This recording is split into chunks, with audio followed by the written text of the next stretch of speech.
অবস্থা তো অনেক খারাপ বন্ধুরা, কে কেমন আছো? আশা রাখি সকলে ভালো আছো, সুস্থ আছো, ঘরের মধ্যেই সবাই আছো। তো আজকে 3 দিন হলো এত পরিমাণে বৃষ্টি পড়ছে যে আর কি বলবো। এই যে এখন চান করে আসিছি, হাসি পড়ে কাপড়গুলো যে কোথায় দেবো তার কোনো ঠিক ঠিকানা নাই। তো বাইরে তো কাপড় দেওয়ার উপায় নাই এখনের যে অবস্থা। তো এই দেখো এখানে ছোট্ট একটা বারান্দা রয়েছে আমাদের, তো এই বারান্দার মধ্যে আমি দিয়ে দিছি কাপড়গুলো। আর এই কাপড়টা এখন আমি তুলে নিলি, কারণ এই কাপড়টার কালকে ছিল অল্প অল্প শুকনো হয়েছে, আজকে কাপড়গুলো দিই এখন। আর এই দেখো বাচ্চাগুলো এখন স্কুল থেকে এলো, তো ছাতা নিয়ে নামছে গাড়ি থেকে। যে পরিমাণে বৃষ্টি পড়ছে ওরাই বা কী করবে। তো এদিকে জানালাটা আমি খুলে দিলি, সকাল থেকে বন্ধ ছিল। তো চলো একটু বাইরেটা দেখায় যে কি পরিমাণে বৃষ্টি পড়ছে। দেখতে পাচ্ছ যে কি পরিমাণে বৃষ্টি পড়ছে। তো এটা আমাদের ছাদের বৃষ্টিটা নামছে। সেই যে 2 দিন আগে বৃষ্টি শুরু হয়েছে, থামার তো নামেই নেই। তো সকাল থেকে বসে রয়েছিলি, সকালে টুকিটাকি কাজলা করেছিলি। আর দেখো এখন বেলা কটা হয়েছে, 11:30 বাজে পার হয়ে গেছে। তো এই মাত্রই চান করে আসিছি। এখন তো দুপুরের জন্য রান্না কোনো কিছু শুরু করি নাই। তো অন্যদিন হয় কি এতক্ষণ রান্না আমার প্রায় হয়েই যায়। আর আজকে এত পরিমাণে বৃষ্টি পড়ছে, দেখো কি অবস্থা বাইরের। আর এই ঘর থেকে ওই ঘরে যাব তারও মানে উপায় নেই। তো সেই ভিজে ভিজেই এই ঘর থেকে ওই ঘরে যেতে হবে। তো চলো এখন আমি রান্নাঘরে যাই। তো এখন আমি চলে আসছি রান্নাঘরে। আর এই দেখো আমি এখন উনানটা ধরাবো। আর এই যে উনানের মধ্যে আমি হাঁড়ি চাপা নিয়েছি। আর এখানে কিছুগুলো ছোট ছোট কাঠ আছে, তো এই কাঠগুলো ছোট ছোট করে আরও খেড়ে নিয়েছি আর উনানের মধ্যে দিছি। তো উনানটা এবারে ধরাবো। আর জানো ঘরে কি হয়েছে, প্লাস্টিকে একদম শেষ হয়ে গেছে। আর প্লাস্টিক দিয়েই আমরা উনানটা ধরাই। তো অনেক খোঁজাখুঁজি করে একটা ছোট্ট প্লাস্টিক পেয়েছি, তো ওইটা দিয়ে উনানটা ধরাচ্ছি। তো দেখি আমার উনানটা ধরে কি নাই। তো এই যে ছোট ছোট কাঠগুলো আমি দিয়ে দিচ্ছি 4-5টায়, প্লাস্টিকটা আগে ধরাই নিয়েছি। তো উনানটা যদি ধরে তো ভালো, আর যদি না ধরে তো আমার তো আর প্লাস্টিক নাই ঘরে, কি করব। তো এই বর্ষাকালে কিন্তু উনান ধরাতে প্রচুর কষ্ট হয়। তো যাই হোক উনানটা আমার ধরে গেছে।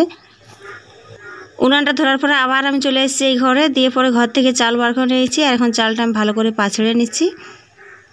চাল বাছড়া কমপ্লিট। এরপর আমি চালটা একটা জায়গায় দিয়ে দিয়েছি, মানে একটা গামলার মধ্যে দিয়ে পরে এই দেখো ধুয়ে নিচ্ছি চটকে চটকে। চালটা ধোয়া হয়ে গেছে। আর এই দেখো জল তো গরম হয়ে গেছে, পুরা ভাপ উঠছে। তো চালটা এবার আমি হাঁড়ির মধ্যে দিয়ে দিই। আর এই ঘর ওই ঘর হতে হতে মনে হয় আমি ভিজে যাব। তো এখন চলো ওই ঘরে যাই, আমার একটু কাজ আছে। আর এদিকে দেখো মুন্নির বাবার অবস্থা, গিয়েছিল বাজারে, তো বাজার থেকে এইমাত্র এসেছে। আর দেখো অবস্থা ভিজে একাকার হয়ে গেছে। গেলে তখন বলি যে বর্ষা দিতে পড়ে যাও, তো পড়ে গেল না, অল্প অল্প জল পড়ছিল তখন। আর এই যে বাজার থেকে কি এনেছে মনে হয়। তো চলো দেখি ব্যাগে কি আছে। বাজার থেকে নিয়ে এসছে এই যে খাসি মাংস। তো এটা এখন আমি রান্না করব। আর মাংস আনতে যায়নি, ছিল একটা কাজ, তো ওই কাজে গেছিলো, দিয়ে মাংস পেয়েছে নিয়ে এসেছে। আর এই দেখো মুনির বাবাই বললো যে আজকে আমি রান্না করব, অনেক কষ্ট করে মাংসটা আনিছি ভিজে ভিজে। তো এইদিকে পেঁয়াজ কাটিয়ে নিয়েছে। আর ওইদিকে দেখো কড়া চাপা নিয়েছে উনানে। আর এই দেখো এদিকে মাংস ভাজা শুরু করে দিয়েছে মুনির বাবা। অনেক কষ্ট করে আজকে মাংসটা এনেছে ভিজে ভিজে এই বর্ষায়। একটা কাজ ছিল বললাম যে, ওই জন্য গেছিলো বাজারে, পেয়েছে মাংস নিয়ে এসেছে। মাংসটা ভাজা হয়ে গেছে, দিয়ে পরে এই দেখো জল দেওয়াও হয়ে গেছে। তো এরপর আমি এই খুন্তিটা উপরটা দিয়ে পরে ঢাকাটা দিয়ে দিলি। উনান একবার ধরলে কিন্তু রান্না করতে বেশ লাগে। দেখো যেমন উনান জ্বলছে তেমনি মাংসটা ডাব ডাব করে ফুটছে কড়ার মধ্যে। তো উনানটা এখন অনেক সুন্দরই জ্বলছে আর মাংসটা অনেক সুন্দর ডাব ডাব করছে। তো চলো রান্নাটা করি। আর এদিকে দেখো মুন্নির বাবা ঘুমাই গেছে, তো খাইয়ে পরেই ঘুমাচ্ছে। আর আমাদের সবারই খাওয়া দাওয়া কমপ্লিট। তো আমি এখন আসছি এই যে বারান্দাতে, যেখানে আমি সকালবেলায় কাপড়গুলো দিয়েছি। তো কাপড়গুলো যেমনি তেমনিই আছে। পাশের ঘরে কটা ভিজা কাপড় রাখা ছিল, তো সেই কাপড়গুলো এখন আমি বারান্দায় এনে দিয়েছি। আর বৃষ্টি তো এখনও থামে নাই, 2:30 মতন বাজে।